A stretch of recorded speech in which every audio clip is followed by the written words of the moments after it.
time in what we call lockup.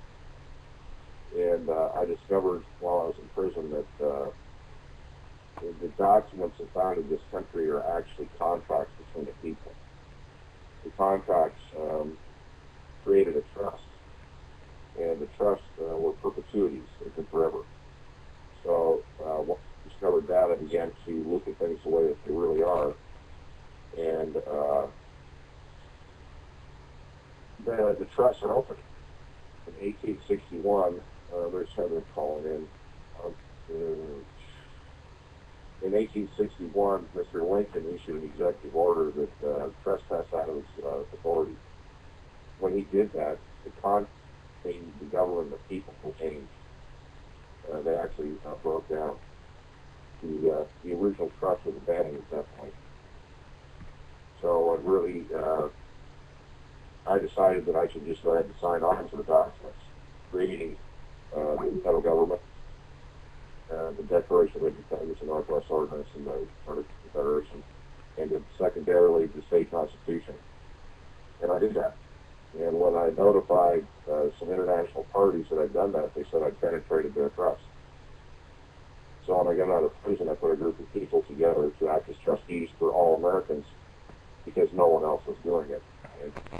And we began to send documents in the international forum, particularly in the commercial field, so that we could reestablish what our positions were. We are the political creditors to the government. If you picture yourself holding 52 cards like a card deck, each one of us gave one card to the government, and it's called political will. All right, hold on just a minute, Charles. We've got some kind of a problem with the call here, and I'm trying to see if I can get everything back here. I can still hear you, so we're still connected. There, let me just see if. Okay, let me try to get this one back. I'll see like pull Heather in. This happens a lot when I've got some guests that really have something to say. So hold on just a minute.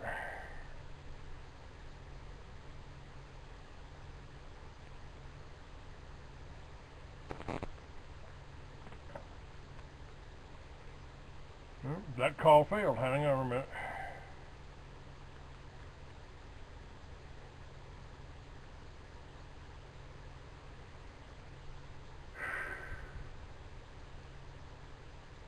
Not letting me get through here. And these, Charles, I'll call you right back. Charles, can you hear me? Yeah, I got Heather on the line too. Okay, let me call you. Let me call you right back. I've got calls failing, so I got to reboot here. I'll be right back. All right, Heather, go ahead and hang on. Yeah, please. I'll bring you back up. Call you right back.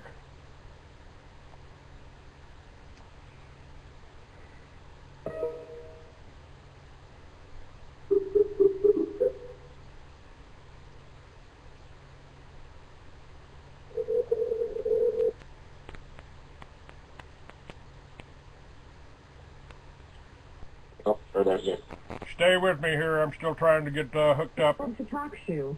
Please enter the call ID followed by the pound key. You may access the call up to 15 minutes before its scheduled start time.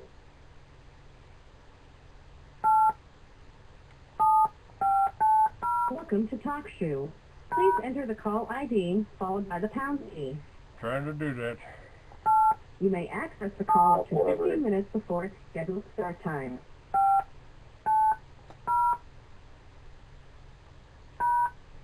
Welcome to TalkShoe. Please enter the call ID followed by the pound key. You may access the call up to 15 minutes before its scheduled start time. Charles, I'll call you back. I'm still trying to get hooked up here. All right. You won't let me.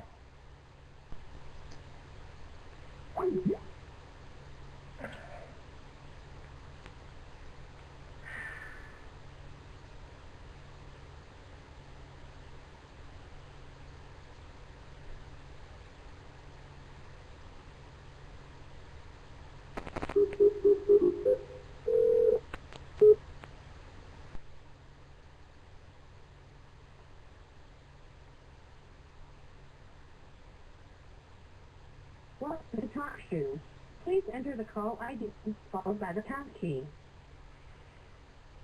You may access the call up to 15 minutes before its scheduled start time.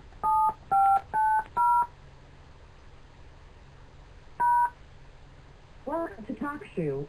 Please enter the call ID followed by the pound key. You may access the call up to 15 minutes before its scheduled start time. Well, then let me in, you son of a bitch. Welcome to talk to. Please enter the call ID followed by the pound key. You may access the call up to 15 minutes before its scheduled start time.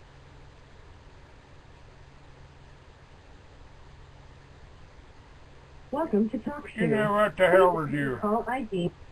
The hell with talk shoe. I'm having problems with them every damn time.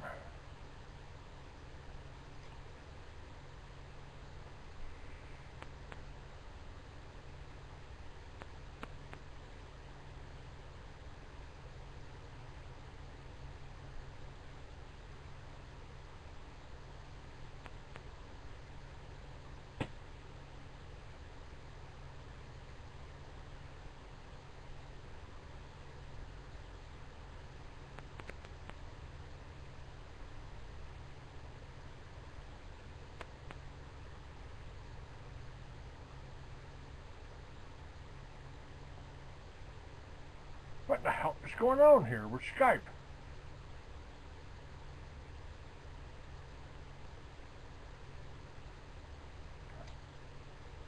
I got Crusade.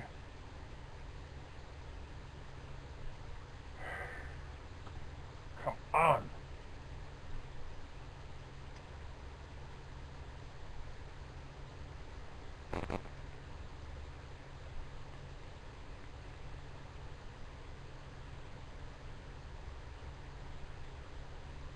Okay, I don't know what's going on here, folks.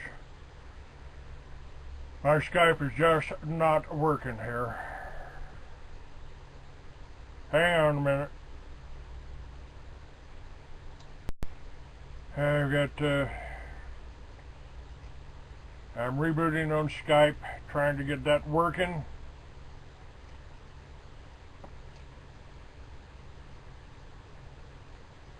And,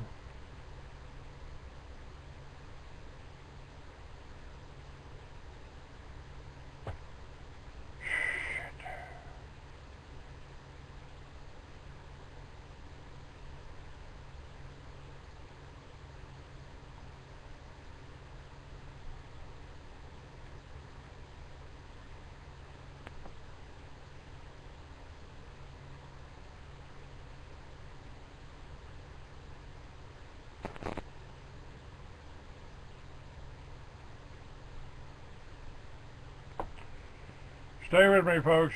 I'm trying to get everybody back up.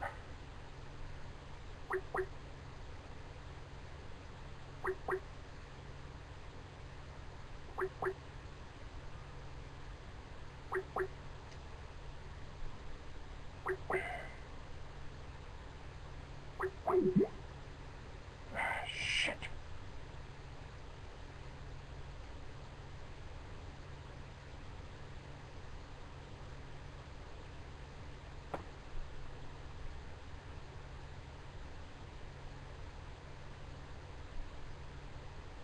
Okay, nothing's working here. Nothing working. I'm trying to add Charles back to the call. Get on Blog Talk.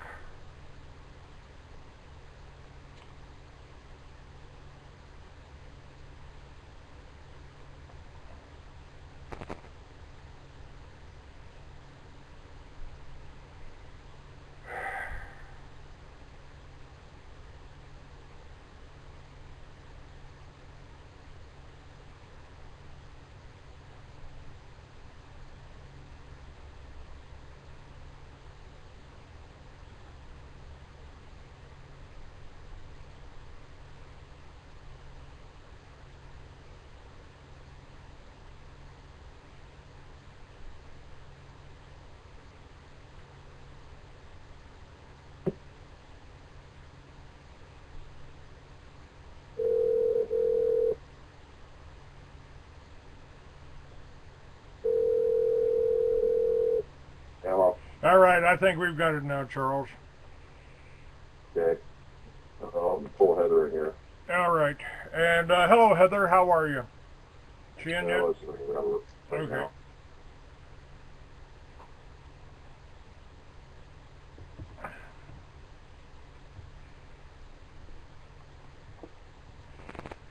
Well, we're bringing her up, Charles.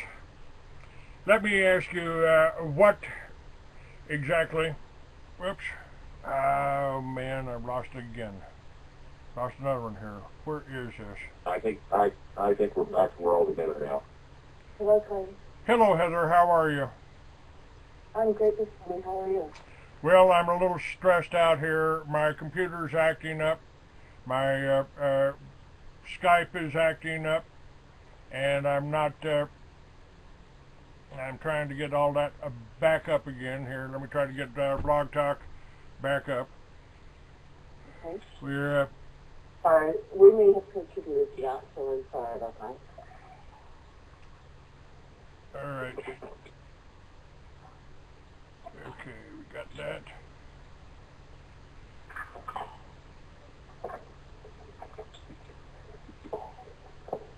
I just rebooted the computer and everything, so I don't know what this is. I don't know what the problem is, so I apologize.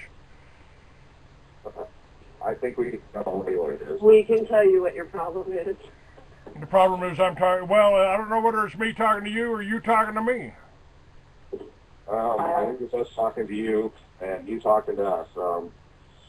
There's a lot of voices around that don't want information known at the moment. Especially the information we went through last night to be able to go join your show. Yeah. Okay, I'm still losing Blog Talk Radio. We're trying to get back on that.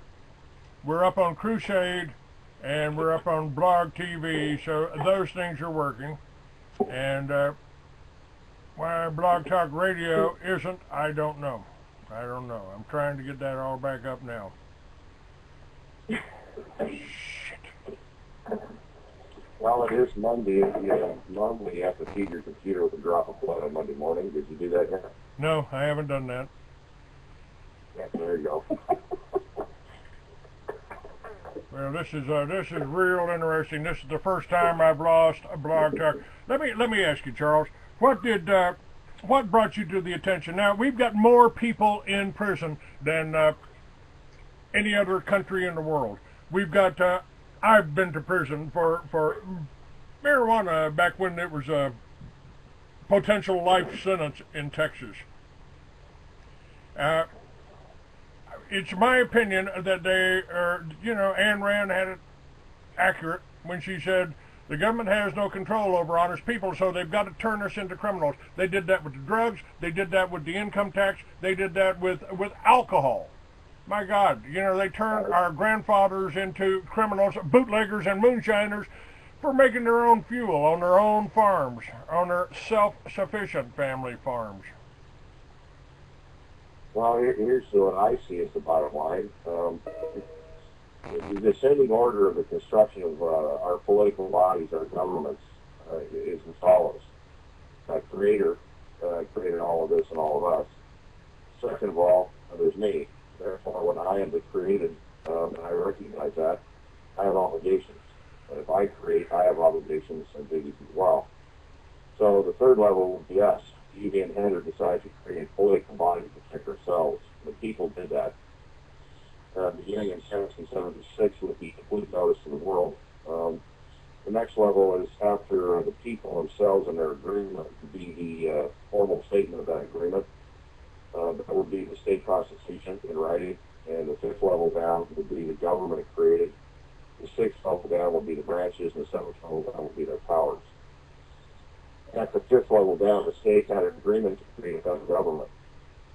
So the federal government is 3 levels down from the people and 4 levels down from each individual. The state level is 4 levels down from every individual. So the bottom line is the creation can never be greater than the creator unless the creator agrees. They created a series of fraudulent contracts and agreements to have us give up our power. And these fraudulent contracts and agreements, as you well know, are void on their face. So when we begin to challenge that, their only power is the force of a gun. They created a system through the judicial construction of a series of courts that can all hear what they want to hear. And the court system is, if you pictured a piece of paper with a circle on it, everything inside that circle is the government and their power. The whole is the court system because, and the bar system, you can't do anything in our society at this point, with a business, firm, or whatever, without going through the bar, without going through the courts. They rule everything. So, in order for them to have control of this, they created a series of regulations based on fraudulent circumstances and contacts. The core of the fraud is very simple. Clay Douglas, Henry, and Tucci-jarraf, Charles C. Lower, holds the power to tell our neighbors how to live. I can't tell whether it be in children on Sunday and tomorrow a lot of Monday morning at 3 a.m. really to all the neighbors. Hold on just a second here. Hold on just a second here. Hello, who's this? Hi, Ann. I'm in the middle of the show. I'm trying to get back on Blog Talk. I'm working at it. Thank you for letting me know. Bye-bye. All right, just one of our people trying to tell us, you know, I'm not on the air. I'm not broadcasting on Blog Talk right now. I'm aware of that, and I'm trying to fix that, folks. We are trying to fix that. And hold on, let me try it from a different. Just hold on, just a minute. Let me try it from a different angle here, and try to get this up.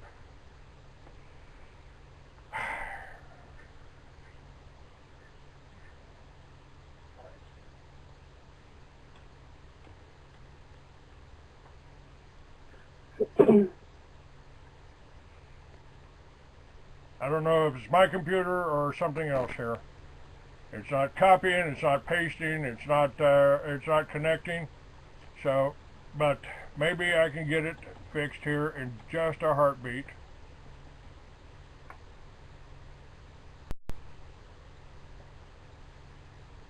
Come on.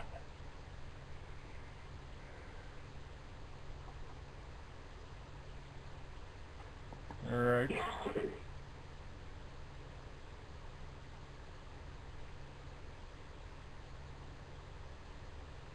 This is I'm trying to backdoor here to get into my main station here.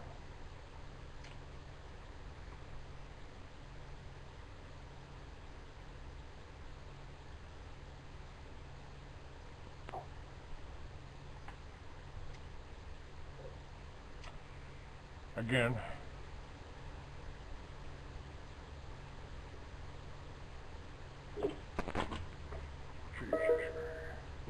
All right, we're still recording on at least one channel here, so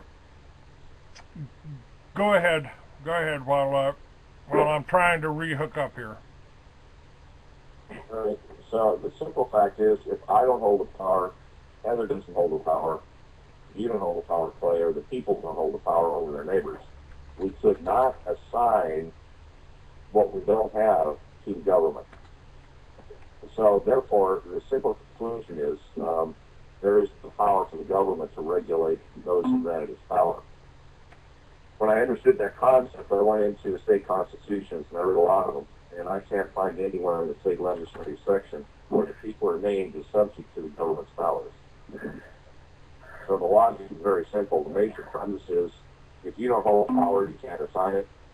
The minor premise is the government was created by we the people who don't hold power over our neighbors. Therefore, the conclusion is the government does not hold powers to regulate me or my neighbors. It's that simple. So when that was put together in a very concise form, I began noticing the international parties while I was in prison. When I got out of prison, I sought very diligently to find people of the highest integrity who could exhibit their own personal responsibility for themselves and their neighbors, and to operate in absolute transparency, and that's the trustees. And Heather is a former attorney. She turned in bar cards for a number of reasons. She's also very well trained in the international bank system and an accountant as well, and has a position in the local community that is thoroughly unimpeachable, pretty much across the board. I recognized when I met her that the piece that I was missing to make that work was a series of compounding credibilities into the current system. And with my background in so-called, quote, anti-government activities, and I want to state for the record, I've never been anti-government, but I've always been anti-corruption of every sort. I'm the most pro-government person on the planet, and what I operate under is exactly what the written word is, not what the secret deals are. So the trust began expressing itself into the World Commercial Forum, and we have an extreme level of credibility in the World Commercial Forum right at the moment. Heather and her contacts in the world allows us to send messages into the World Commercial Forum, and we receive messages back, and the effect that we're having is incredible. So, Heather's, yeah, go ahead, Heather. Charlie, I would just like on a banking trade finance side of things, to answer Clay's question, why so many prisoners, and it's real simple, a few sentences covers it all.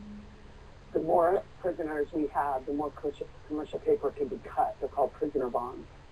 And the prisoners are actually, each of these bonds are put into a corporate vehicle, and then the corporate vehicle uses those as the underlying asset to cut corporate bonds.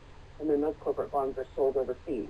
China, last I remember, in 2010, China was the largest holder of what we call prisoner bonds in bank trade finance. It's possible that they could be shipping prisoners overseas. It goes back to the point that there's only two assets on the planet. No, they're not shipping prisoners. For instance, I can send you over one of the corporate companies where they funneled all of Arizona prisoners' bonds and other prisoner bonds from different counties they put all those bonds into a corporate company as their underlying asset, and then the corporate company would issue corporate bonds, and then the corporate bonds were sold over to China and other countries, and those are called prisoner bonds.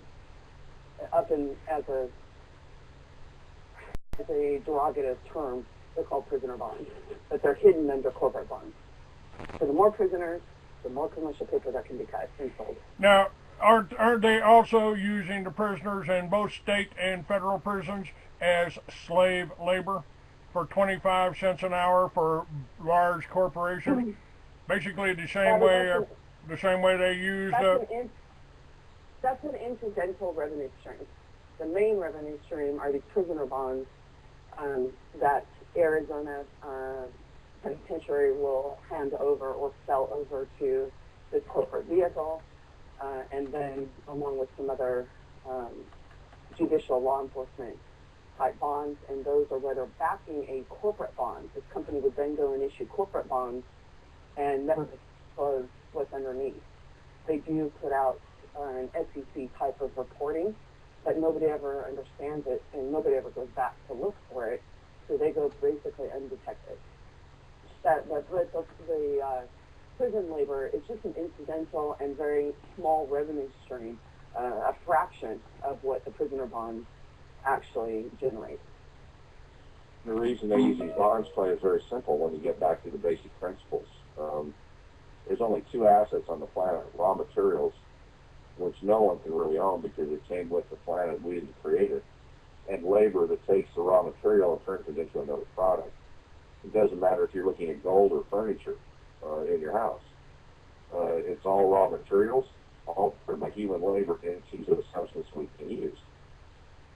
So they're using the labor when an attachment goes on to an individual from a court judgment. You lose all of your civil rights. You're considered civil debt. So at that point, when you're considered civil debt, a trust goes into place where the court is managing your civil rights. And the court administrator is actually the one that assigns your labor into the bonds. It's called human capital. Yeah. Those are the code words, human capital. And that's what that all means. And it could be prisoners, it could be school children. Schools do the same thing. They get so much for every child that comes into school. They cut their hours so that they have a half hour for getting a late start or half a day, but they still get the full amount. It's the same thing. It's called human capital in bank, trade, and finance. That's at the international level. So when the trustees discovered that there was a series of mechanisms that could be put in place to turn that around, we began doing that very quietly in the international forum. In January of 2010, there was a claim filed with the owners of the world system, which is N.M. Rothschild and Sons in London. They own Rothschild and Sons and their partners. We just lost everybody. Of course we did. Yeah. You there, Clay? Yeah, I'm here. I'm just still trying to get back on my regular station, and it's still fighting me all the way. Now, let me. What about you? You found the truth, and I really agree with you on the point. People, I've been accused of being anti-government forever, ever since I started the Free American, and my response is I'm not anti-government at all. I just want the republic guaranteed me by the Constitution. Yep. Well, let's look at the federal Constitution for what it really is. It's a very, when you understand Article 7, freedom of the states, not an agreement between the people. You read the Declaration of Independence, the Northwest Ordinance, the state constitutions, the Articles of Confederation. It's always an agreement between the people through representatives, duly elected. The federal Constitution is an agreement between artificial entities, the states. The states were created by the people and a trust. So when the states created the federal government is nothing more than an operating agreement. In other words, it's an LLC, and that's all it is. It has very specific and limited powers. Now, to create that, the federal government cannot grant itself powers, and it doesn't matter if it's a Supreme Court or the federal courts say. The agent can never supersede the principle. The created can never be greater than the creator. So the bottom line is, if you want to believe that the federal courts have power over you, and you want to believe that the Supreme Court or the federal legislature has power over you, you've given up your original power. That's simple. Everything has to be done by consent. Nobody goes to jail without their consent. Unknowingly, albeit. Yes. So the trust has expressed certain issues into the World Commercial Forum.